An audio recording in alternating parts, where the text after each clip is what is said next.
خالد ابن ولید کیسے مسلمانوں کے دشمن تھے، اتنا آپ صلی اللہ علیہ وسلم کے خلاف دشمنی کی، لڑے، تلوار کے زور سے زیر نہیں ہوئے۔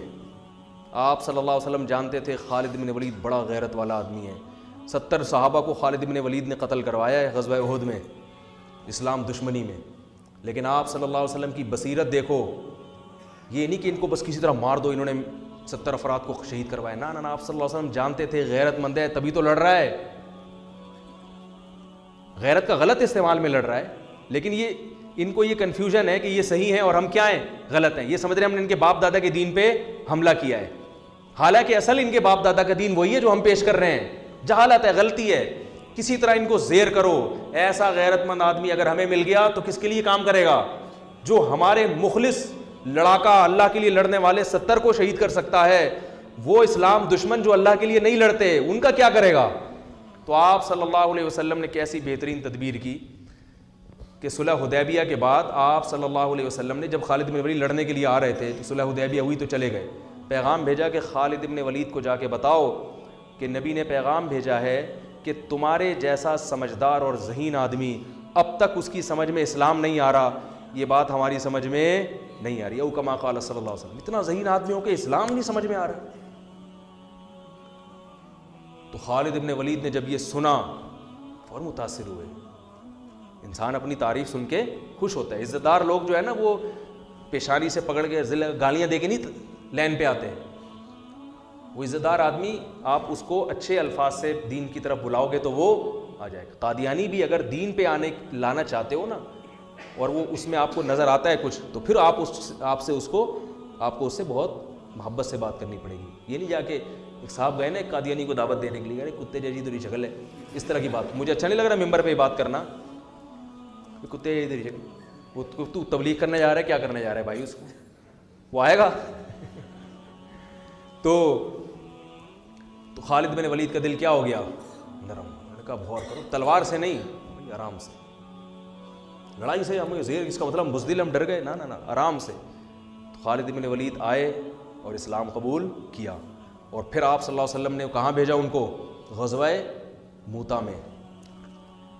3000 کی لڑائی 3 لاکھ سے تھی تقریباً، مجھے پورے اعداد ابھی یاد نہیں ہیں، اور آپ صلی اللہ علیہ وسلم نے ان کو کمانڈر بنا کے نہیں، عام فوجی بنا کے بھیجا۔ 3 صحابہ کو، جن میں جعفر طیار بھی تھے جو نجاشی کے سامنے تقریر کر کے آئے تھے، وہ میں بھی جلدی سے مکمل کر کے بیان ختم کرتا ہوں، ان میں حضرت جعفر طیار وہ بھی تھے، 2 صحابی اور تھے جن میں آپ صلی اللہ علیہ وسلم کے منہ بولے بیٹے زید ابن حارثہ، جو انتہائی چہیتے حب رسول اللہ، جب کوئی سفارش کرنی ہوتی تھی نا کسی نے تو حضرت زید ابن حارثہ کو جا کے لوگ بتاتے تھے کہ نبی ان کی بات کو مسترد نہیں کریں گے۔ ایسے چہیتے کو آپ صلی اللہ علیہ وسلم نے میدان جنگ میں بھیج دیا کہ بھئی رومی حملہ کر رہے ہیں، 3 لاکھ کا لشکر ہے، اتنے چہیتے کو بھیجا آپ صلی اللہ علیہ وسلم نے، یہ آپ کی بھی قربانی تھی۔ جھوٹا نبی ہوتا کہتا ہے ابے بھائی اپنے کو یہاں رکھو، ٹھیک ہے، کوئی جھوٹا نبی ہوتا ہے نا کیا کہتا ہے، ابے ان کو تو نہیں، وہ ادھر بھیجو۔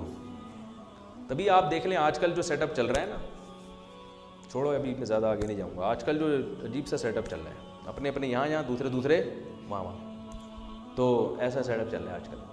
تو نبی صلی اللہ علیہ وسلم نے زید ابن حارثہ کو بھیجا اور جعفر طیار کو، دوسرے عبداللہ ابن رواحہ تھے یا کیا نام تھا ان کا، ایسے مجھے ذہن سے نکل رہا ہے، تو وہ عبداللہ ابن رواحہ رضی اللہ عنہ۔ آپ صلی اللہ علیہ وسلم نے فرمایا ان میں اگر یہ ایک شہید ہو جائیں تو یہ امیر ہیں، یہ شہید ہو جائیں تو یہ امیر ہے، اور مسجد نبی میں آپ صلی اللہ علیہ وسلم بیٹھ گئے۔ اب 3 لاکھ کا مجمع ہے اور ادھر تھوڑے سے لوگ ہیں، اور دفاعی جنگ تھی، یہ اقدامی نہیں تھی، ان کو مدینہ آنے سے روکنا تھا۔ رومی انگریز ہیں، رومی کون تھے؟ جن کو آج انگریز کہا جاتا ہے نا، یہ ان کی اولادیں، انہی کی اولادیں جن سے یہ صحابہ کی لڑائی ہوئی تھی۔ تو وہ یہ بڑے اس وقت بھی بڑے منظم ہوتے تھے یہ۔ نبی صلی اللہ علیہ وسلم کی ایک روایت ہے، فرمایا تقوم الساعہ والروم اکثر الناس، قیامت قائم ہوگی پھر بھی رومی دنیا میں زیادہ ہوں گے۔ تو ایک تابعین نے جب یہ حدیث سنی، انہوں نے کہا کہ یہ ساری قومیں دنیا سے ختم ہو رہی ہیں، اسلام کی تلوار کے نیچے آ رہے ہیں، رومی رہیں گے آخر تک، تو کوئی ان میں یقیناً کوالٹی ہوگی جس کی وجہ سے مسلمان ان کو قرب قیامت تک ہی، گورے تبھی تو دیکھو نا اب تک ہیں، اتنی بڑی بڑی طاقتیں ہیں، باقی روم اور فارس غائب ہو گئے، پتہ ہی نہیں کہاں، اتنی بڑی بڑی طاقتیں تھیں جو ان سے زیادہ مضبوط تھی رومیوں سے۔ تو انہوں نے جب اپنا خفیہ نمائندہ بھیجا نا کہ ان میں دیکھیں یہ کیا ان کی کوالٹی ہے جس کی وجہ سے یہ ایسی شکست نہیں ہوگی، ان کو ان سے جنگ رہے گی. تو انہوں نے یہ نوٹ کیا کہ ان کی کوالٹی یہ ہے. دیکھو صحابہ بھی سیکھتے تھے غیر مسلموں سے بھی، غیر مسلموں میں سے بھی سیکھتے تھے ان کے اندر کیا کوالٹی ہے تاکہ وہ کوالٹی ہم اپنے اندر بھی پیدا کریں. کون سی بات ہے ان میں، تو وہ سیکھنے کے لیے گئے. تو جا کے دیکھا تو انہوں نے رپورٹ جو بنائی، جو رپورٹ پیش کی وہ یہ تھی کہ ان کو جب شکست ہو جاتی ہے تو یہ دوبارہ لڑائی اس وقت تک نہیں لڑتے جب تک اس شکست کے اسباب پہ غور کر کے اس سبب کو دور نہ کریں. وہ غلطی دوبارہ نہیں دہراتے یہ. اب دیکھو امریکہ افغانستان میں آیا، رشیا والا اسٹائل نہیں ہے امریکہ کا، اس لیے کہ اس کو پتا تھا کہ رشیا جس اسٹائل میں آیا تھا طاقت اور قوت کے بلبوتے پر زمین پہ فوج اتار کے پٹھانوں سے پنگا لے لیا اس نے، ہے بھائی، اور پٹ کے واپس جا رہے. اب ہم لوگ تو مسلمان ہیں نا، صحابہ کے طرز پہ تو ہم چل نہیں رہے، ہم تو وہی غلطی بار بار دہراتے رہیں گے، کرتے رہیں گے. ایک دفعہ وہ پٹ کے آیا، اب جاؤ تم بھی پٹ کے آ جاؤ. ہم تو یہ کرتے رہتے ہیں. ہمارے یہاں کوئی ایسا نہیں ہے کہ بیٹھ کے غور کرو بھائی یہ کیوں ہوا، ملک میں یہ نقصان کیوں ہوا، آئندہ نہ ہو لہذا اس کی تلافی ہو. جیسے بھی قادیانیوں کا جو بل پاس ہو گیا ایک دم سے قادیانیوں کی حمایت میں، تو اس پہ غور ہونا چاہیے یہ ہوا کہاں سے ہے، اس پہ تسلی سے غور ہو کے پھر وہ لوگ سامنے آ جاتے، پھر آئندہ کے لیے ایسا نہ ہو. ان سب چیزوں پہ غور ہونا چاہیے نا. تو میں یہ عرض کر رہا تھا کہ خالد ابن ولید رضی اللہ تعالی، وہ جو تینوں شہید ہو گئے اور ایسی جنگ لڑی ہے انہوں نے. عبداللہ ابن رواحہ نے فرمایا، گوشت کھا رہے تھے انہوں نے چھوڑ دیا، انہوں نے فرمایا کہ زمانہ بہت طویل ہے، دیکھ لیا نا نہیں ٹک سکتے، ان کے سامنے لڑائی لازمی ہے. تو ایک صحابی نے تو اپنی بیوی کو طلاقیں دے دی وہاں کھڑے ہو کر. انہوں نے کہا بیوی یاد آ رہی ہے جس کی وجہ سے میں جنگ میں لڑ نہیں پا رہا، تو اس کو طلاق دی تاکہ اب نہ بچوں کی فکر نہ بیوی کی فکر. اب کیونکہ لڑائی اتنی سخت تھی، ظاہر ہے کوئی ریشو نہیں بنتا نا، اتنے بڑے لشکر کو بھگانے کا کوئی تناسب ہی نہیں بنتا نا، کوئی جنگ کا کوئی کچھ تو ہو. تو اب تو ظاہر ہے صرف جذبہ ہی ہے اور بھرپور لڑائی ہے موت کی. تو وہ موت کی نیت سے تلوار لے کر کود پڑے. یہ ہیں صحابہ جن کو رافضی لوگ گالیاں دیتے ہیں، جن کو برا بھلا کہتے ہیں. تو تلوار لے کر میدان جنگ میں کود پڑے اور شہید ہو گئے. ان کو چانس ہی نہیں تھا. تینوں جب شہید ہو گئے ہیں تو لوگ پریشان ہوئے کہ اب کس کو کمانڈر بنائے. تو لوگوں کی نظر آئی خالد ابن ولید پر کہ یہ میدان ہے، یہ 70 انہوں نے وہاں اتنی زبردست جنگ لڑی تھی تو یہاں بھی لڑ سکتے. اور آپ صلی اللہ علیہ وسلم مسجد نبی میں بیٹھ کر صحابہ کو یہ پورا واقعہ سنا رہے ہیں. اللہ نے بطور معجزہ آپ کے سامنے پورا وہ جنگ کا واقعہ آپ کے سامنے رکھ دیا. آپ صلی اللہ علیہ وسلم نے فرمایا عبداللہ ابن رواحہ شہید ہو گئے، حالانکہ بہت دور تھا یہ مدینہ سے، اور آپ صلی اللہ علیہ وسلم کی آنکھوں سے آنسو جاری. یہ معجزے کے طور پر آپ نے بتایا. پھر آپ نے فرمایا کہ جعفر طیار شہید ہو گئے، وہ بھی شہید ہو گئے.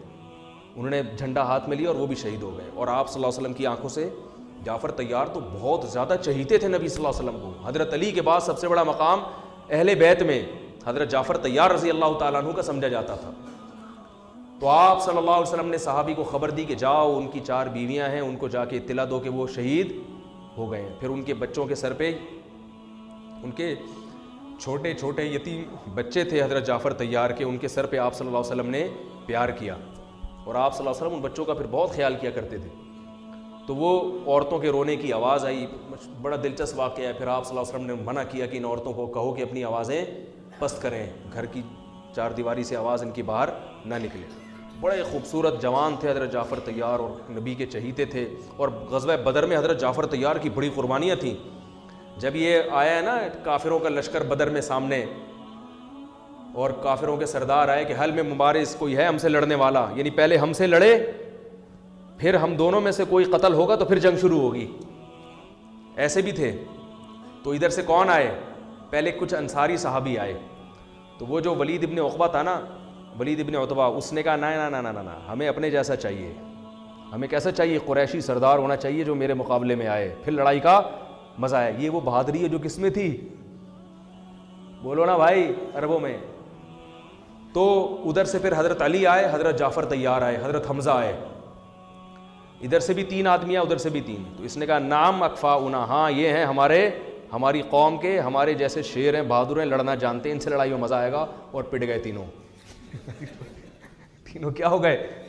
تو ادھر سے حضرت جعفر طیار جب آئے نا تو یہ تو بہادری کی بات ہے نا بھائی. ادھر 313 ادھر 1000، اور لڑائی ایسے شروع ہو رہی ہے کہ دونوں میں سے جب تک ایک زندہ ہے لڑائی شروع نہیں ہوگی. اور اس میں کتنا 50% چانس ہے نا اپنے شہید ہونے کا, اور سامنے سے بھی پتا ہے کہ بہادر ترین آدمی آیا ہے. کمزور ہو تو آدمی کہتا ہے میں جاؤں یار, میں بسم اللہ کروں, بلکہ اس میں بھی نہیں جائے گا, وہ کیا یار پٹ پٹائی نہ جاؤں میں. تو ایسے صحابی تھے جعفر طیار, اور وہ غزوہ موتا میں نبی کے کیسے چچا زاد بھائی شہید ہو گئے. تو آپ صلی اللہ علیہ وسلم کی آنکھوں سے آنسو بہہ رہے ہیں, اور آپ نے فرمایا کہ وہ بھی شہید. پھر آپ کے جو چہیتے حب رسول اللہ, نبی کے چہیتے, حب کا ترجمہ اردو میں کیا ہوگا؟ چہیتا. کہتے ہیں نا بڑا چہیتا ہے, لاڈلا ہے, نبی کے لاڈلے, جن کو آپ صلی اللہ علیہ وسلم نے لے کے کئی سال پالا ہے, اتنی محبت دی کہ جب ان کے اصل باپ دادا آئے نا ان کو لے جانے کے لیے, تو انہوں نے کہا نہیں میں نہیں جاتا, میں ادھر ہی رہوں گا. اتنی محبت ہو گئی تھی. اطلاع آئی کہ وہ بھی شہید ہو گئے.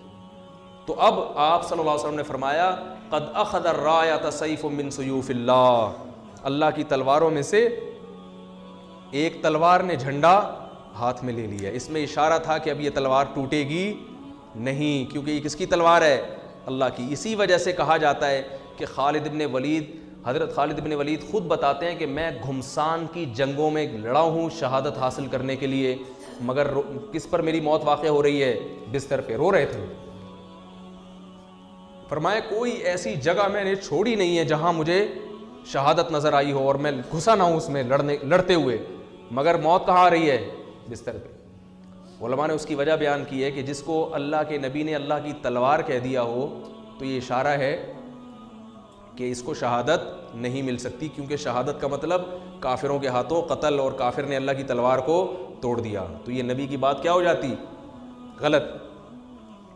تو حضرت جعفر طیار حضرت خالد ابن ولید فرماتے ہیں کہ ہم نے صبح سے لے کے رات تک لڑائیاں لڑتے رہے ہیں, صبح سے لے کے. اس لیے کہتا ہوں اللہ کے بندوں کچھ ایکسرسائز کیا کرو, خدا کے بندوں. صحابہ کتنا اسٹیمنا چاہیے. میں یہ نہیں کہہ رہا تلواریں چلانے کے لیے ایکسرسائز کریں, پھٹنے کے لیے کریں, اس کے لیے آرمی ہے, فوج ہے. جہاد کرنا ہے, جنگ لڑنی ہے, کس کو جوائن کرو؟ آرمی کو جوائن کرو, ملک کی حفاظت کرو. اپنے ہی لوگوں پہ جا کے پھٹ جانا یہ جہاد بولو نا بھائی نہیں ہے. لیکن یہ تو پتہ چلتا ہے نا کہ جب ملک کو ضرورت ہوئی, جب دین کو ضرورت ہوئی لڑنے کے لیے, مذہب کو ضرورت ہوئی لڑنے کے لیے, تو لڑنے کے لیے کچھ گدے پہ بیٹھ کے لڑائی سیکھو گے کیا؟ اور صحابہ کا اسٹیمنا کتنا تھا. صبح حضرت خالد بن الولید تلوار کتنی بھاری ہوتی کہ آپ اٹھا کے دیکھیں, وہ جو تلواریں تھیں وہ یہ قصائیوں کی چھریاں نہیں ہوتی تھیں, اتنی بھاری بھرکم تلواریں. فرماتے ہیں صبح فجر سے لے کے رات مغرب تک ہم تلواریں چلاتے رہے, اور میرے ہاتھ میں 9 تلواریں ٹوٹی ہیں, 9 تلواریں. اتنے لاکھ مجمع کے ساتھ لڑنا, اور کہتے ہیں میں اتنا قتل کیا ہے بندہ میں نے کہ ان کا اتنا زور تھا, مدینہ ہاتھ سے چلا جاتا صحابہ کے, مدینہ ہاتھ سے چلا, مدینہ کا دفاع تھا یہ. کہہ رہے ہیں اتنی تلوار چلی ہے کہ پھر وہ حضرت خالد بن ولید جوش میں نا اشعار میں وہ پڑھا کرتے تھے.